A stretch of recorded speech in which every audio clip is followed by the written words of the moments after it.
Right, so from our previous exploratory into GitHub Actions and packages, we now have a repository that is building our software and generating a container. And now we're going to focus on the security aspects and what we can add from the GitHub side of things to increase the security and quality of our source code. If we click on the settings tab of our repository and into the security and analysis, we can see that GitHub provides us with a number of features to increase the security aspects of our software. This being predominantly the dependency graph to give us insights into the dependencies that we're using within our projects.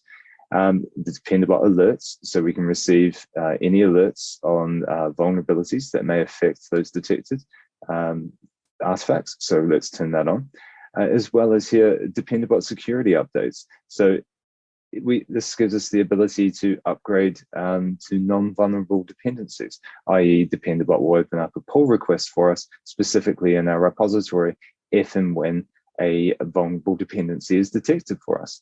So this can be very useful to take away some of the drudgery of the upgrades and get some sort of feedback as to whether or not the new patched versions of those vulnerabilities can be used in your software. So, you could get the automation of your tests to execute against that new version of the updated package and verify this for you in an automated way.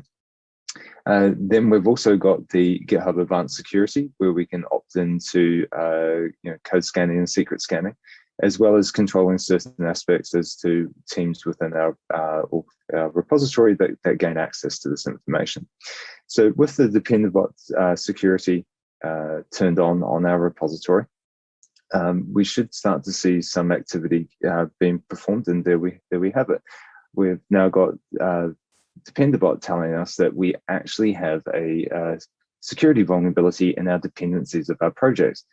So by clicking on this button with the See Dependabot alerts, it takes us to the security tab. Equally, you can just navigate to the security tab and on your repository when it's enabled, the Dependabot alerts, and then we can see here that JUnit within our pom.xml is actually vulnerable to a security alert. So if we click on this JUnit, dependency here, we can see that at the top already Dependabot has opened up this pull request for us. It's been flagged with a dependencies label, which is nice and convenient from a discoverability point of view for pull requests that may be related to development work and that of Dependabot.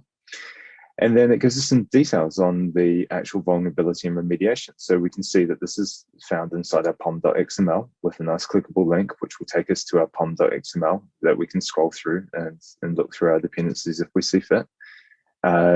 It gives us some information on the remediation, as in the version number that we need to potentially move up to that's going to help fix this. And that's what the pull request has actually already implicitly done for us. So it's created that change necessary for that to be done.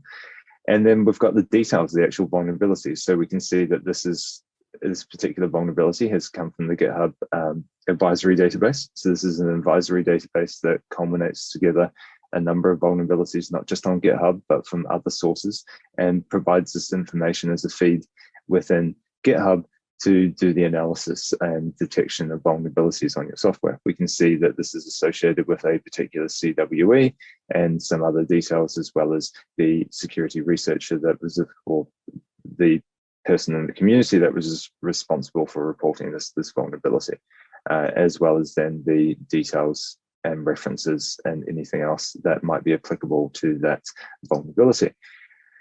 We also re-rendered that here, so you don't necessarily have to click on that, but of course it's only a summary amount of that information that's available to you, and GitHub is all about providing this information to make it easy for you to make an educated decision about what you want to do with this.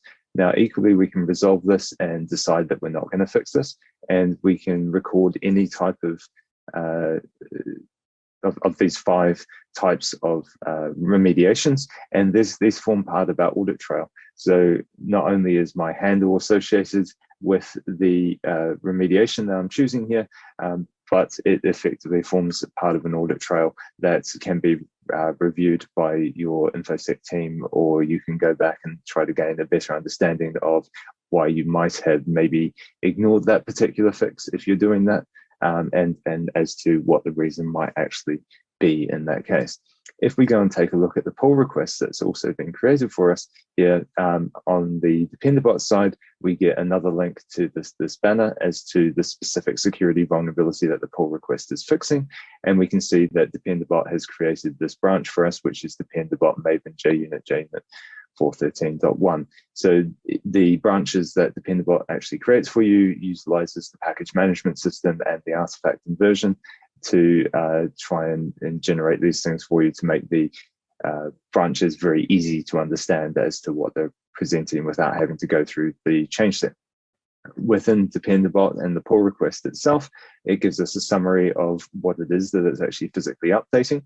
And then some nice links around connections to the release notes for that particular release that we're updating to, maybe some links to a change log, as well as any commits that are associated within the change set for this particular version release. So we're going from 4.13 to 4.13.1, and we can see that there's actually more changes in here that aren't just specific to the security advisory, which we can see here.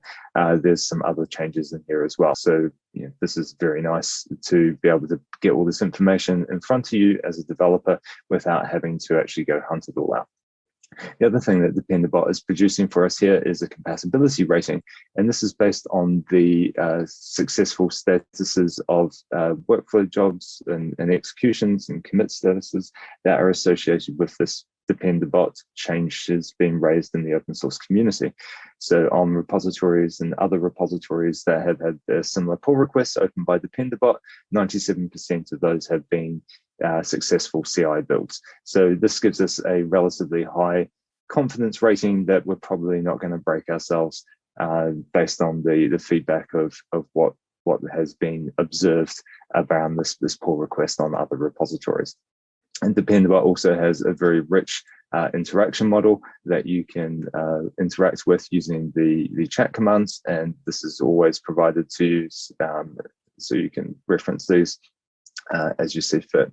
The other thing that we have here, because we added the GitHub Actions workflow, we can see all the actions execution associated information from our workflow. We can see that we even published a container image associated with this.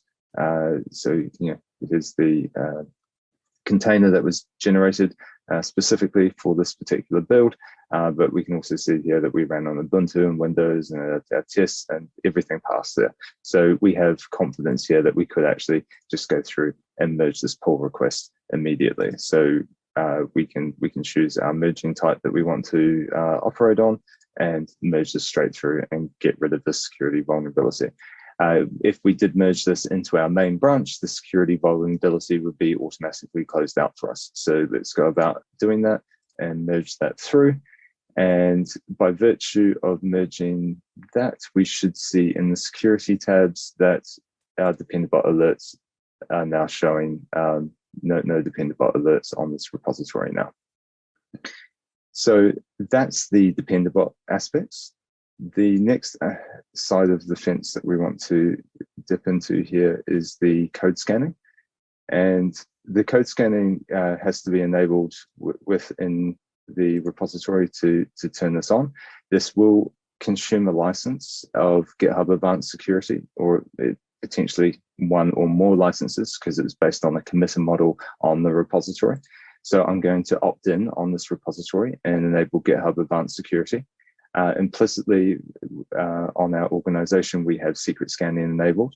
And so this is now going to go through and scan our source code and our commit history, looking for any secrets that may be present within our repository. Now, the secret scanning and the secrets that it's looking to detect are tokens and secrets that are associated with companies that have worked with GitHub to provide patterns for their secret tokens. So this could be Azure, it could be AWS, it could be Google Cloud Platform, Pulumi, HashiCorp. And so the list goes on. I think we're roughly about 37 today, and it's continuing to expand. There's also a new feature coming up where you'll be able to define your own custom patterns, but this is currently a Starship feature, which is not available to the community yet, but it is coming very soon, where you'll be able to define your own custom patterns for maybe you have a very specific token type for your own custom software that you want to define, and you'll be able to actually do that. So we'll leave secret scanning to go and to execute in the background. It may take a little while for that to go and scan through our repository, but any detections that it makes, it will show up under our security tab, which we'll check on in a moment. Now, the other aspect that we want to talk about here is the CodeQL security scanning that we can add to our code base. And this comes from the acquisition of Semel and their CodeQL engine, and that is now built into the GitHub ecosystem. So we can simply click on Setup, and we can see that CodeQL analysis is right at the top of our actions workflow. So this is going to provide us an ability to do this within the actions ecosystem. Now, this is GitHub's own ecosystem for doing static code analysis. And we're going to set this up in just a moment, but we've also got support for a bunch of security analyses from the marketplace. So here we've got the Anchor container scanner. So Anchor have created a workflow that is, if we adopt that, we'd be able to scan our container. We've got other vendors in here like Codespaces and Thunderscan, and the list goes on. Some of these may actually, so like SNCC, require a license for those particular services for you to actually use them. The same with Veracode, you would need a license for that side of the feature set, but ultimately we can integrate this with our GitHub Actions ecosystem and have the scanning being form part of our continuous delivery mechanism. And for now, we're going to focus in on the CodeQL analysis, and I'm just going to click set up this workflow. So like we saw before with the previous templates, we get given an actions workflow that's already pre-populated for us, and before we commit it to the repository, we've got some ability to make some modifications to it and see that this is right for us. So in this particular instance, we're going to have a workflow called CodeQL. It's going to be only interested in pushes to the main branch or any pull requests which are targeting the main branch. But outside of that, we're also going to schedule this to execute periodically using a cron statement. And so this workflow seems all right to me, so let's just move on. As part of the phase here, as part of the workflow, we're going to perform some analysis on our code base. So to perform this analysis, we're going to have a job called analyze. We've given it a human readable name. It's going to execute on Ubuntu latest. It's got some details around the permissions on the GitHub token that we require as part of this. So as I alluded to in the previous session, you can tweak the permissions on the default secrets.github token. And this is one example of showing how you can do that. This is also going to use a strategy here, and by default it's using Java and JavaScript, but we don't have any JavaScript in our repository, so we're going to limit this to just the Java language. But because this is defined as a matrix, it's as simple as me just adding another language here if I wanted to expand this in the future. Then looking at the actual workflow that's going to execute for us, we perform a checkout.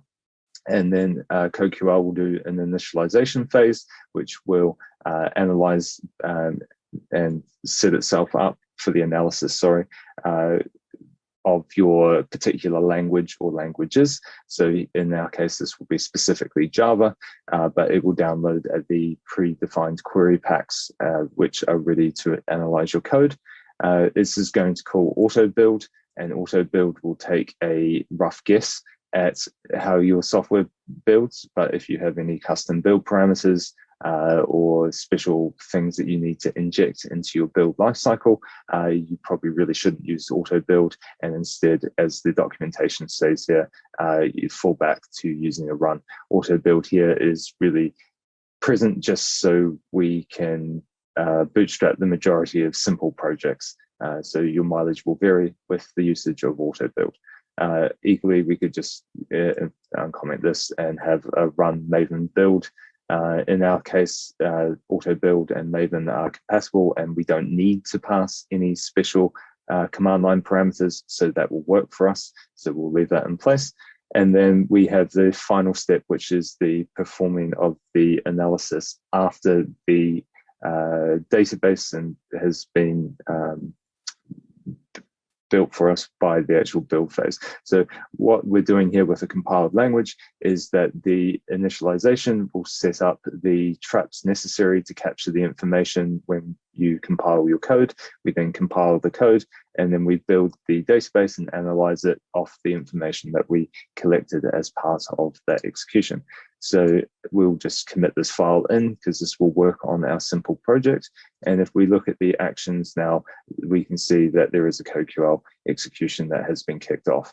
But this is a matrix build using only a single language, so there's only one thing within our matrix. And if we click on this, we can then watch the job execute and detect the necessary security vulnerabilities that might be present in our code. So it's now initialized and got our query pack down, and now it is running our build. So this is our Maven build from before. Now, of course, this is slow again because we're not leveraging our caching. So if we were to actually apply this with the end result that we got from the previous session, we would, of course, need to utilize the artifact cache as steps within our build here as well. And that would significantly speed up our code scanning time. What we're doing here is just using this out of the box just to show you how simple it is to actually integrate and get started with it. But of course, you will need to tweak it to get the most out of it in with respect to speed and execution. And of course, there will be some variable aspects to this based on your needs within your build system itself. So we're just about finished. So here we are creating the database, and it's going to run 31 queries on our code base right now. So these are pre-compiled for us and provided by the community. These are the defaults, which are our high quality queries, but you can modify the CodeQL scanning to include more quality-based aspects, or you can even potentially modify it and pull in other queries that are being provided by the security community or maybe other vendors. So that has published those. And if we now click on our security tab and go to our code scanning alerts, we can see that a scan was in fact completed using CodeQL 11 seconds ago, and there were 0 alerts inside our repository. So we're pretty good to go at this point. There's also this nice link up here to add those other types of workflows. So we've already got that CodeQL workflow, but you can add the Anchor code scanning and Trivy code scanning and container scanning, or any other security tool that works here. The other aspects around this is that these code scanning alerts, when present on your repository, will take uploads of any Serif JSON. So if you have opted into the GitHub Advanced Security license and are using it on your repository, any tools that generate Serif outputs can be used to generate tool reports within your repository. So ESLint, for instance, has a Serif output that can actually be published within here. Speaking to previously the other aspect that we enabled, which was the secret scanning, we can actually see that we do have a Google API key that has been detected inside our code base. So this is the secret scanning that happens in the background, and we enabled this while we were waiting for our CodeQL results. This has been detected in our code base. You can click on the actual detection. It will take you to the file, and we can actually physically see that it's this particular value that exists inside our code base, which is an API token, which almost immediately gives it away that this is probably something that shouldn't be committed in our code base. But it's been detected and matched against the Google API key within the code base. Then now we can do something about it and either revoke it, go away and pull that and ensure that it's not used, and protect ourselves from this being exposed. Now, because this is an internal repository, this actually hasn't gone through any revocation, but if you're a public repository and you do this and you publish a token, for instance, an AWS token, it would be presented to AWS and they may revoke it immediately for you to prevent that from being a problem. So it could invalidate your token, and then it's up to the vendor to actually decide on the remediation or how that will do. GitHub doesn't have any part in that.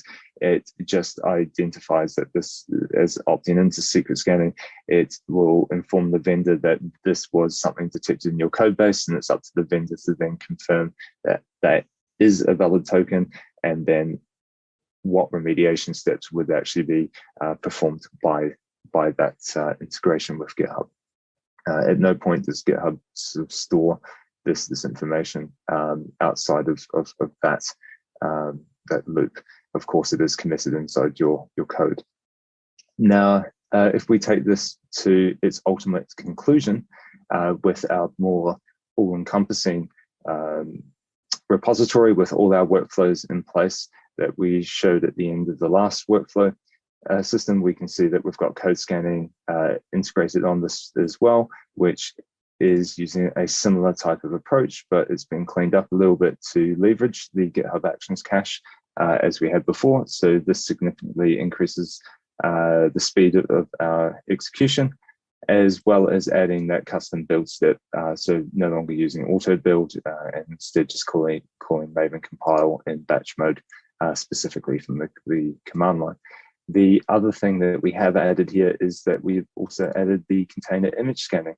So we've utilized this community provided scanners, and here we're actually calling the Anchor and Trivy code scanner on our container to generate two sets of scanning, because why not?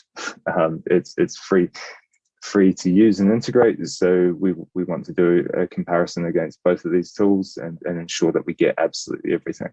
Our workflow specifically for this particular process is a little bit more complex and different. So here we're looking to specifically trigger on any registry package that is published or any workflow run. So if we publish to the GitHub package registry, it would generate an event that would trigger this. But we're also, in this particular instance, triggering on the end of an execution of a workflow. In this case, the build test publish workflow. If it's completed, then we're going to trigger this container scanning off the back of that.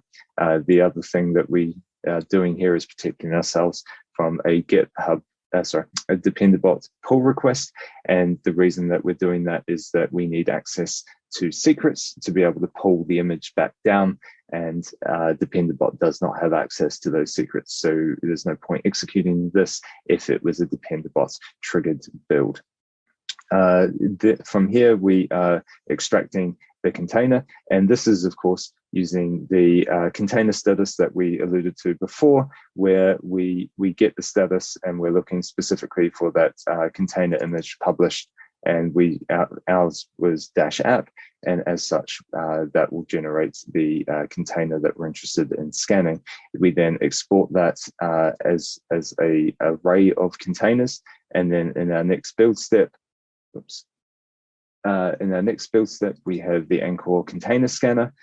So this job is going to use a matrix of that array. So it's going to take those array of containers. In this case, there's only one container, so it's an array of one. And that's then going to log into the GitHub container registry and then use the Anchor scan engine to specifically scan that container.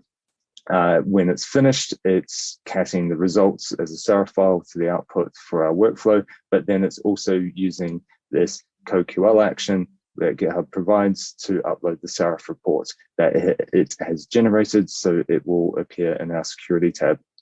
And it's a similar type of thing for Trivy, where we are once again taking the array of containers that were detected. In this case, there's only one.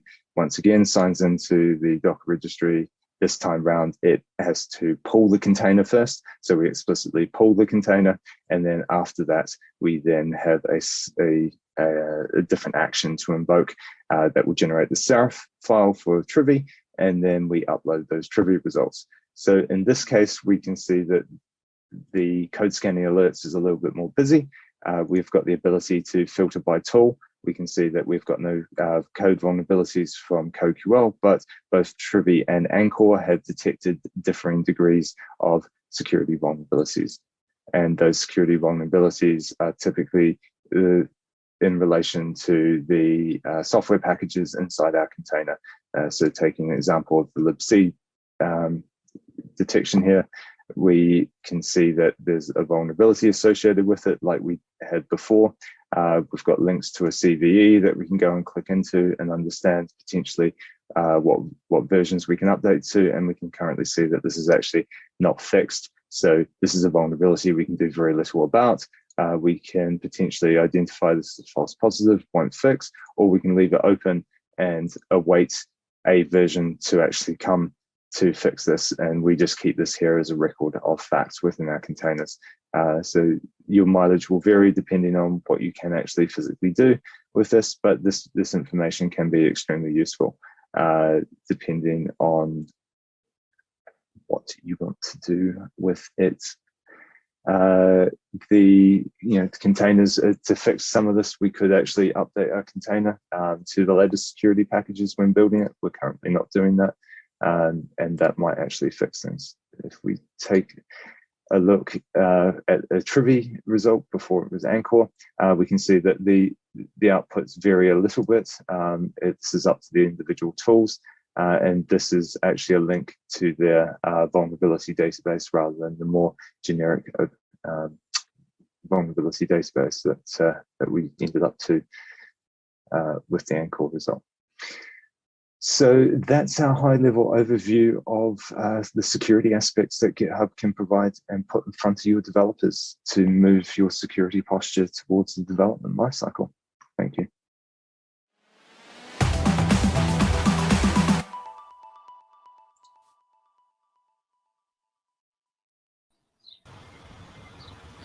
So that was a bit of a whirlwind tour across some of the security features there.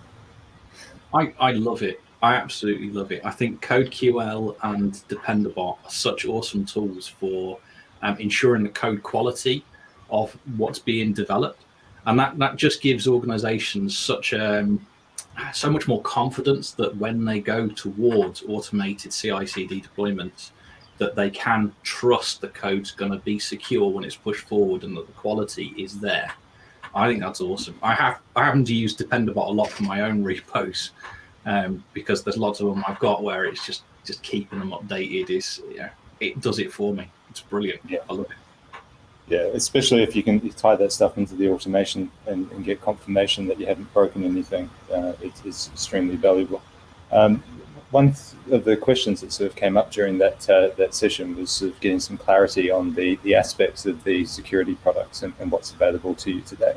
All the features that we showcased today are actually available on a public repo. So if you are practicing open source, we give you these tools without cost to apply to your repositories and actually leverage them to ensure a higher quality of the open source community's software that they're building. When it comes to using private or internal visible repos, that's when we start to fall behind the licensing aspects of this, and GitHub Advanced Security inside an enterprise or organization will require you to have a license to leverage some of those features outside of the Dependabot vulnerability detection that we showcased today. On the topic of secret scanning, we also have a little bit of a duality here in that public repositories, if you commit a token, we will inform the vendor that has matched that token, and they will do some verification as to whether or not they want to pull it. So in the case of your cloud-based credentials, it could be very likely that those credentials are invalidated before you even know about it.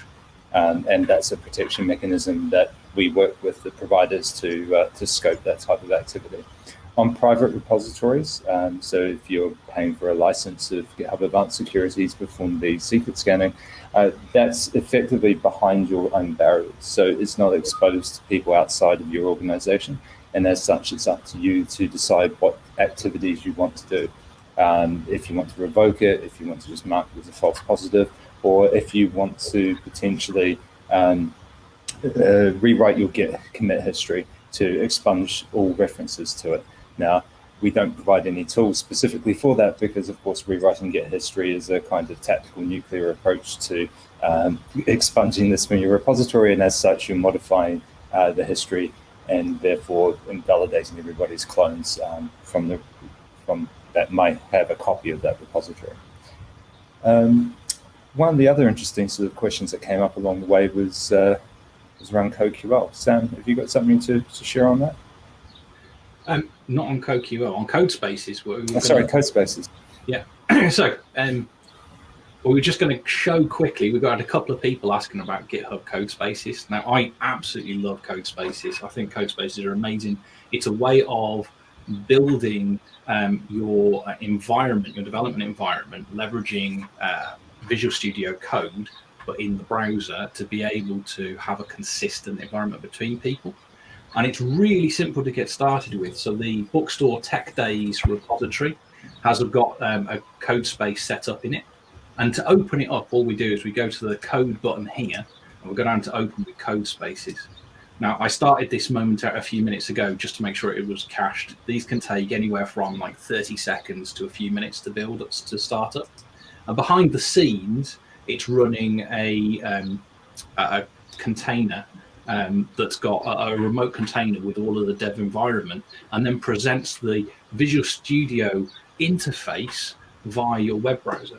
So by opening that up, we can see that we've got all of the tools installed. We've got Java, Maven, and other kind of tooling installed ready in this system. And it's also hooked up with our repo, so that if I go to the source control, I can see the changes, and I could make changes and push them straight through, but also the command line setup. So if I do a git status or a git remote show origin, we can show that we've got all of that set up and tracking. So all the authentication mechanism is ready to rock straight away, and you can get straight into coding very quickly without having to create another dev environment on your local machine.